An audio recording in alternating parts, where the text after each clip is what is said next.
22 is a motion to approve the sale of city-owned property parcel ID as stated by William Perkins, Taylor Chevy, for an amount of $367,000. This is Mr. Sutherland. To the chair, I have today in the council study session on Mr. Perkins, Mr. Montana. Hello. And Mr. Perkins Jr., the owner of Taylor Chevrolet. I'll set it up. They do have a presentation that they would like to review. I know that you have one in your package. Of course, they updated it also, and but I'll give you a little bit of update on how we got here. If you notice, there's been a lot of exciting things going on with Telegraph, with drive time. Buick went in there. Actually, that corridor is becoming a destination. If you want to buy a car, you want to go to Taylor, and you want to go to Telegraph there. So we've been working with them quite a bit, trying to find them a piece of property to purchase. Everything that we typically brought to them, there was always complications. Actually, this parcel that they have now, there's a little complications. Right behind them is the Devonshire project, which when we initially looked at this parcel for them, it needed retention, and the retention would have ate up their property. So they started negotiating with MJC so they could get some, use their retention. However, MJC wanted to sell them their property, so with that, they purchased the property, and I'll let Mr. Perkins take it from here. Yeah, I'll go. Yeah, I just want to say a couple of things about Taylor Chevrolet. We've been part of the community for 20 years. Mr. Perkins has owned the dealership since 1998. We employ about 75 employees.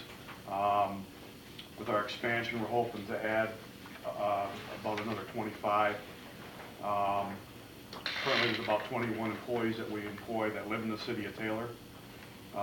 Taylor Chevrolet has increased the vehicle sales year over year since 2007, from 650 all the way up to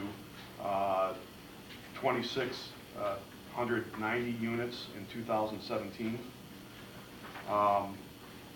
The reasons for our expansion realistically are because we can't adequately take care of the customers like we want to. We just overgrown the facility. We park cars way out in Romulus.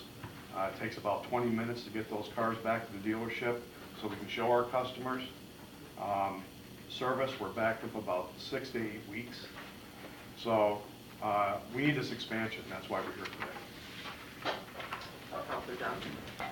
The biggest thing for me would be the road right there by you now that goes into the neighborhood.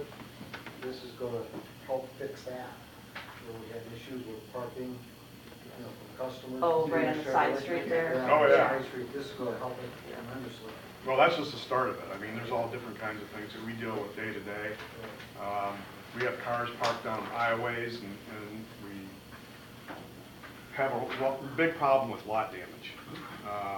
Our customers' cars get dented, they're not happy, so, I mean, there's all different variety of things that we need to expand, and that's just the tip of the iceberg. Councilor Wood. George, what did we list this property? What was it listed at? I think Jerry did this. Couldn't find it. 550? It was at 550? Yes. What was the valuation, partial valuation, Jerry, on this? Chairman, it was exempt when we owned it. So what I did is, from Air Dollars, 2016 and 2018, determined a market value analysis and what it would sell for. Listed out for a 2-year period, which was big land, and we listed before it actually sell. So my value in 2018 was $550,000 with a 2-year holding period. And if the holding period, if it sells under 2 years, then the price would be discounted based on the, not quite a quick sale, but a lower typical holding period. Okay. Councilor Wood. Also, you guys own Devonshire now?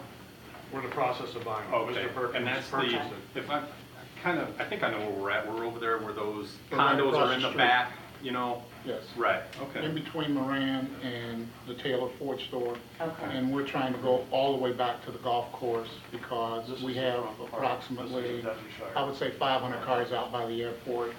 We just need more space to become a more efficient operator and kind of get out of the way of some of the residents, you know, they don't like all those cars, you know, No, I parked know on we've the got street, complaints so. about that. The other thing that we sometimes have a problem with is right now when the tractor trailers unload cars and trucks, they're unloading on Telegraph Road in the deacceleration lane. Right. What this would do, if we're able to put this project together, those trucks would pull completely off Telegraph, back in, make a loop, unload, and then come back out and turn off.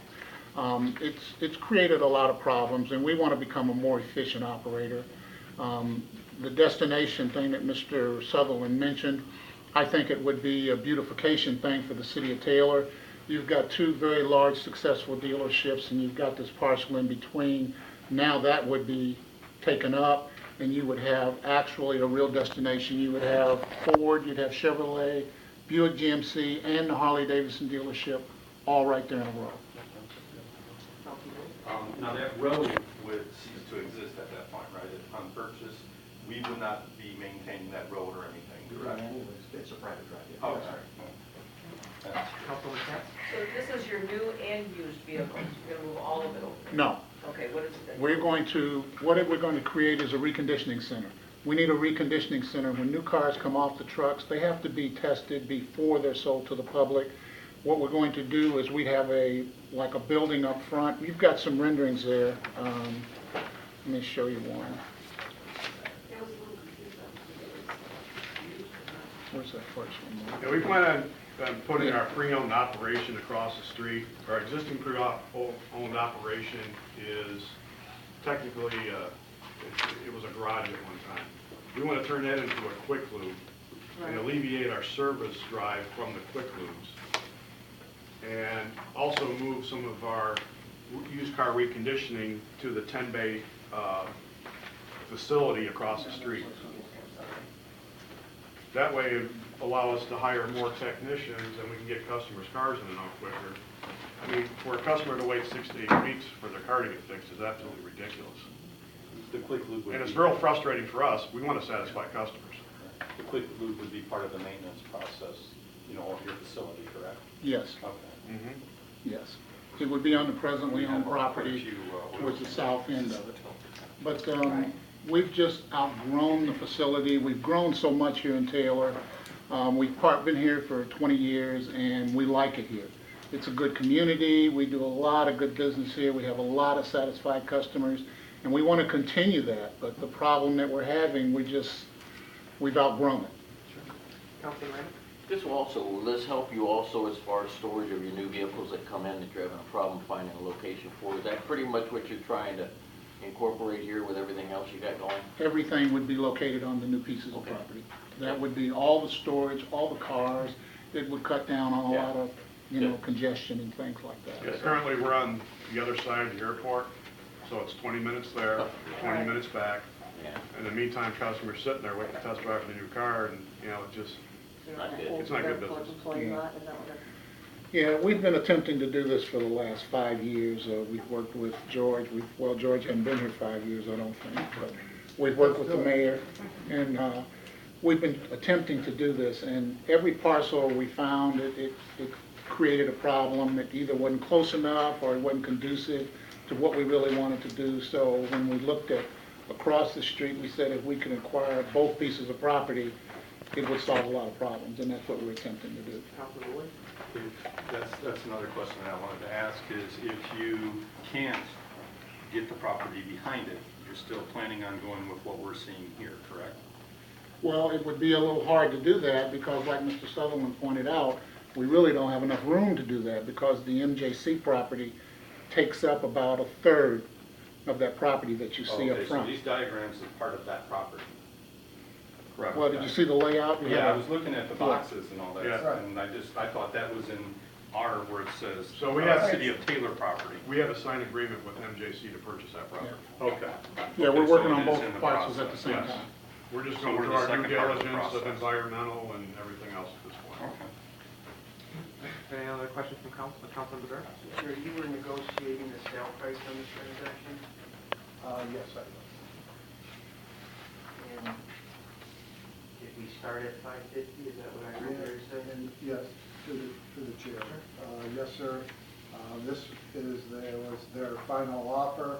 Again, part of my business is to take this to the council for your recommendation. I look at it as part of my job is trying to help existing businesses grow in Taylor. And, with everything, then Mr. Perkins can speak to it, that we take it as a sizable investment in Taylor. Do you have something, Councilman Remick? Overall then, how long would you say this property's been in? Quite a few years, hasn't it? Yes, sir. And through the chair, everything that when I do have an inquiry about it, it's the parcel has to have a retention. So you eat up to the parcel, so your 3 acres now becomes, we haven't done the math, though becomes, 2 acres.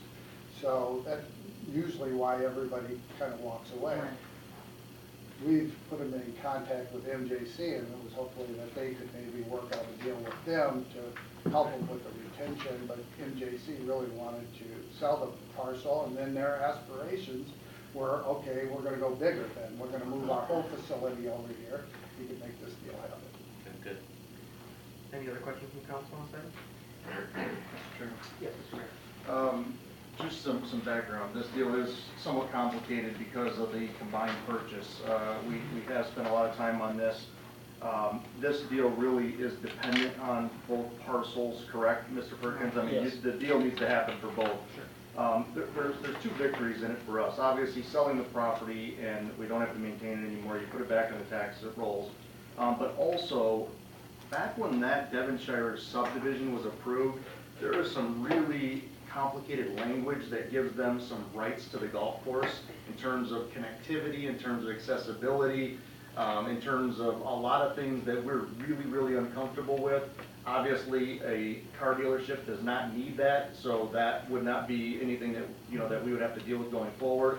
And then, of course, you've had that failed subdivision sitting there for, I don't know, the better part of 10 years, just kind of, deteriorating. So it was kind of the deal for the development that really excited us in terms of, getting another car dealership there. I also wanted to point out, we have talked to both other dealerships to see if they had any interest in it. One was slightly interested in terms of an investment property and converting it to like a storage facility. It wouldn't be an approved use. It really wouldn't fit the Telegraph Road corridor, and it kind of, the talks died. The other one kind of loosely said, yeah, I'll give you $1 for it, and so obviously we didn't spend much time with that. So, nobody can say they're not aware of it. Everybody's aware of it. This has been ongoing for 4 or 5 years, as Mr. Perkins mentioned, so this